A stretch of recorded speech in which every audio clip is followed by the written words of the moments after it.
Welcome to Set Talks podcast, where we break down cybersecurity in a way that actually makes sense. If you are someone who enjoys scrolling through Instagram, signing up for free Wi-Fi, or using Google to search literally everything, you need to listen to this episode. Today we are talking about your digital footprint, the trail of data you leave behind every single time you go online. It's the reason ads seem to read your mind, why you keep getting spam calls, and if you are not careful, why cyber criminals might know more about you than you do. Stay with me, because by the end of this episode, you will know how to take control of your online privacy because it's too late. Joining with me today is Favor Okolocha. Favor Okolocha, how are you doing today? Yeah, I'm fine. Happy to be back again for another exciting episode of the Set Talks podcast. And I would really love this episode. As soon as I heard that this is what we'll be talking about, or I got to know that this is what we're going to be talking about for this episode, I was really excited because it's an interesting one. You know, your opening monologue, the monologue you just gave now was very specific and very straight to the point. It's something that every one of us experience every day. You know, the reason why you talk about some things or you search up some things online and then you begin to see ads about those things. You know, so we're going to do like some form of breakdown to this particular thing. You know, and then it's talking about our digital footprint. So looking at it, what really is a digital footprint and why should we even care? You know, so basically, a digital footprint is basically your online shadow. I'll say that again. Your digital footprint. I know we hear about digital footprints almost every time. So, but what it really means is your online shadow. You know, the shadow online. You know how your shadow always follows you. You make a step, your shadow makes the same step. You do one thing, your shadow does the same thing too. So that's just what it is. It's a trail of data that you leave behind every single time you go online. For every single time you go online, for every website you visit, for every mobile app you visit, for everything you do on the internet, you leave a trail of data. It's the reason why, like you said, ads usually seem to read your mind. You know, I was talking to someone and then he mentioned a particular popular app. You know, that as soon as he talks about something, he begins to see ads about this. He was talking about a specific type of shoe. I've forgotten the name now. You know, and then he said he was discussing with someone about that shoe, and then before you know it, he started seeing ads on his phone. You know, so let's just put it into perspectives. You know, everything searched for, everything you've searched for, even even accounts, random accounts that you've opened since 10 years ago that you thought you might have deleted, it's a trail that you're leaving online. So let's imagine you search for flight tickets and suddenly every website you visit is showing you ads for airlines, you know, ticket prices and all that stuff. It's because your search data was logged and sold. You know, there are some of these organizations, some of these companies that have access to this your search data. You know, have you ever signed up to receive a promo or signed up to a website or a promo on a website and then you started getting annoying emails? You know, they started bombarding you and spamming you different kinds of emails. That's because your email was added to a marketing list. It's a strategy that some of these organizations, some of these companies take. You know, have you ever posted a throwback photo? You know, I know this is something that happens on Facebook frequently, although I'm not very active on Facebook, but I know I've heard that it's something that's very common. You know, you post a throwback picture of yourself, and then the next thing is Facebook suggests that you tag the people that are from that event. And that's because facial recognition has been connected connected the dots. You know, so that's just what digital footprint looks like. It might seem scary, but that's just how it is. You know, and the even more scary part is that data is permanent. Data is permanent. Even if you delete your search history, you deactivate your account, companies have already collected your info and they don't plan on giving it back to you. That's just the scary truth, you know. And so yeah, that's just what digital footprint is, and that's why you should care. That's why you should pay more attention to your digital footprint now. Yeah, thank you for that. I too, I have also had an experience like that before. I was thinking about a food. I don't want to mention the name of the food, but as soon as I went to Instagram, the picture of that particular food just popped up on my page. Are you sure they've not started reading our minds now? So like say yeah, you're just thinking of it. Yeah. So how do you think our data is being collected without our own permission? It's interesting. Now let's talk about the real culprits. Let me start with social media. Every like, every share, every comment tells platforms what you are interested in. Everything you do online is a pointer to your interests, is a pointer to the kind of things you like to engage, the things you like to see, the things you would like to, consume to social media. That's why you see ads related to the things that you mentioned in conversation, or strangely, some of the things that you thought of, like you said, the food you are thinking of, the reason why you saw it on Instagram. I'm very sure you must have mentioned it to someone. You might have forgotten, you must have mentioned it that day to someone, so that's why he kept on seeing ads about that particular food. But I'm really curious to know what food that is. Maybe you will just tell me after this session. Maybe not for our listeners to know, but I mean you can share that with me personally. So aside social media, we have free apps and websites. Free apps and websites. I mean, I am a let me open myself up here. I'm a culprit when it comes to free apps, free websites. You will see me there. I'm always there. So anything to try and cut costs. I was once there. Let me put it that way. I was once at the front row of anything called free app, free website. If an app is free, you are the product. Let me say that again. If an app is free, if a particular service is free of charge, you are the product. Your data is what they sell to advertisers. That's just what you don't know. So free apps, free websites that appear to be free, they are not just doing it for free. They need your information. That's why you see some of these free services that will ask you to register. I will ask you to put your information, your phone number, and things like that. It's because they want to gather data for advertisers. Another thing I would like to talk about is your browsers, your search engines. Google, Chrome, even that safe incognito mode that you think. In fact, even that safe incognito mode that you think it's safe. That is the most secure way to browse the internet. You can imagine what a friend of mine was telling me, that he has stopped using the regular Chrome to browse, or the Chrome tabs to browse. He uses just incognito to do everything he wants to do. But I mean, it doesn't stop advertisers or some of these individuals from gaining access to your data, the trail that you leave behind every time you visit the internet. They are always tracking you. Last but not the least, your phone number, your email. Your phone number and your email, they are the most sought after advertising information for these advertisers, for these big marketing, for these campaigns. Most of all these organizations, companies that gather information for advertisers, these are the things that they require the most.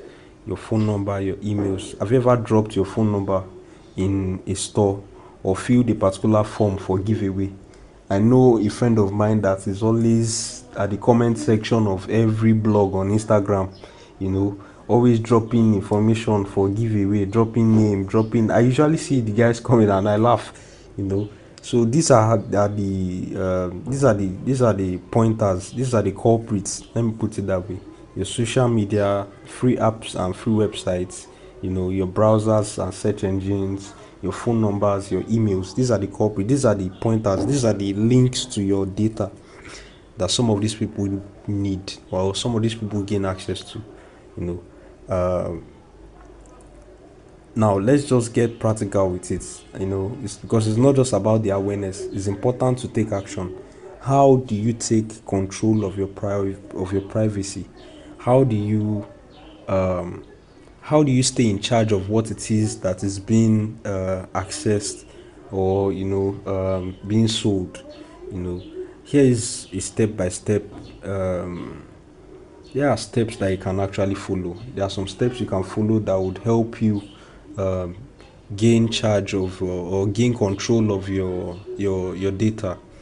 Always adjust your privacy settings. I know I cannot overemphasize this particular point. There are most of us that just download apps, download browsers, download some of these social media apps without even exploring some of their settings. Yes. There are some social media apps, there are some entertainment apps, there are some websites, some browsers that we just download and we just start using. Most of us don't even explore to see what it is that is being collected, what are they doing, what is going on behind the We scenes. don't read their terms and conditions. We just agree to anything. Everybody is on that table. Everybody agrees, agree and continue. Everybody is a culprit.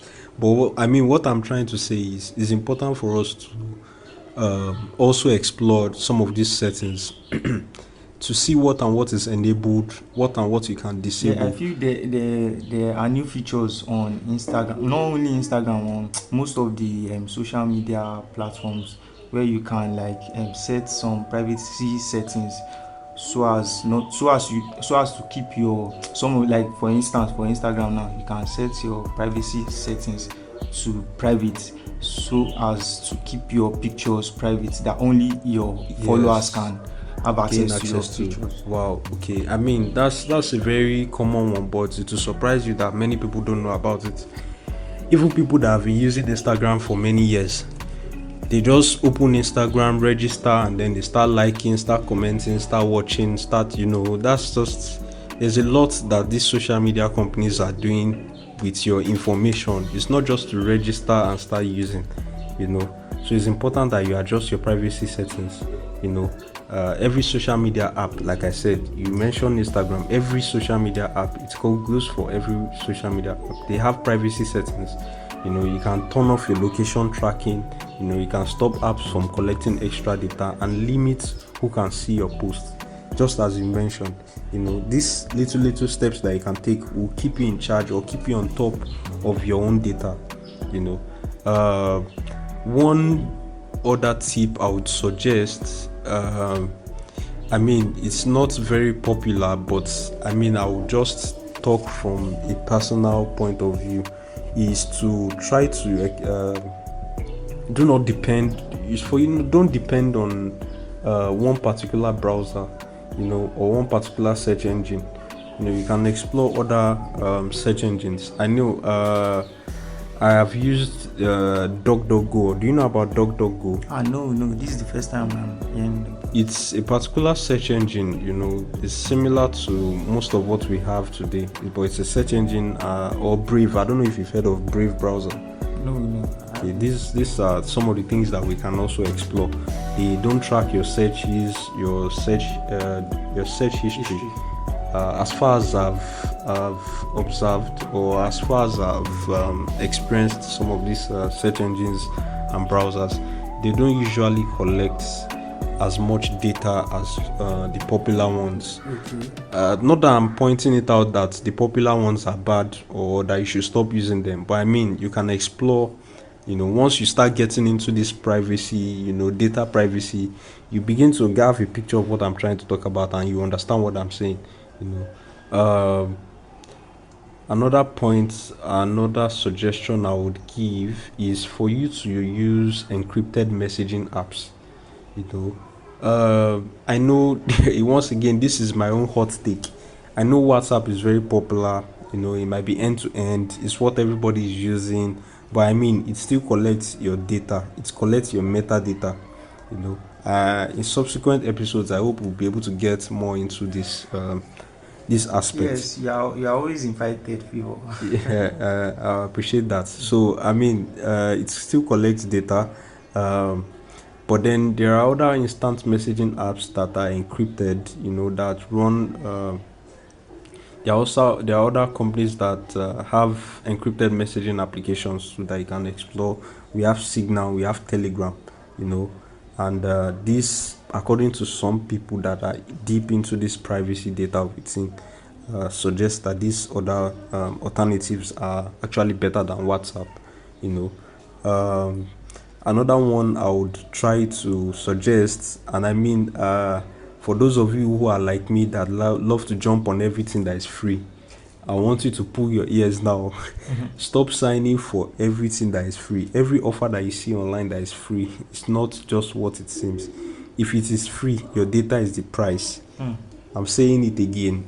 If there's a free offer, a free app, or a free website, a free promo, anything free, most times your data is the price. Your data is what they're after. They just want you to register, so that they can get your information. Your first name, you put your first name. Your email, you put your email. Your phone number, you put it. They've already collected that data and they've put it into their list. They've put it into their list, So ask yourself, is it important? Is it necessary? Do I really need this free app? Do I want to use it, or I just want to get it because it is free? So always ensure that accounts that you no longer use, social media accounts that you no longer use, accounts that you basically don't use anymore, ensure that you delete them. That account that you haven't used in years, that Instagram account that you have not used in years, try as much as possible to delete it before it's used to gain access to your information. If you follow these simple steps, it's the right direction you are going in, to taking control of your own personal data. So I believe our listeners will take action with these few points that I've raised. So why does this matter more than ever? Like we said earlier at the start, and I'm going to be going off of what you started with. It's very much prevalent today because data is highly sought after in today's digital landscape. So that means you mean data is very valuable. In fact, I can't even stress. The thing is, I can't stress how what's the right word now? How in demand? Yeah, I can't stress the demand for your data. I don't know. Maybe once we get into other episodes, we'll be able to present these particular things with much more detail than this. But in Nigeria today, fraud is on the rise, and scammers are using stolen data to impersonate people, to access bank accounts, and even take out loan apps or to take out loans on people's behalf. And I read a funny tweet recently where someone used another person's information to go and get loan. Before the lady could recover, she had to involve lawyers, she had to involve the police, and all that stuff. It's a very stressful thing. So it's important that our listeners take advantage of their private data, their personal data. So I'll leave it at that. I don't know what your final thoughts are.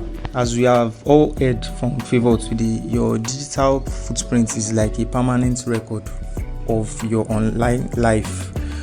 But this good news, you can take control of it. If you found this episode useful, share it with a friend. Let's help more Nigerians protect themselves from data exploitation and cyber threats. And of course, don't forget to subscribe to Set Talks podcast for more eye-opening cybersecurity discussions. All right, thank you for that one.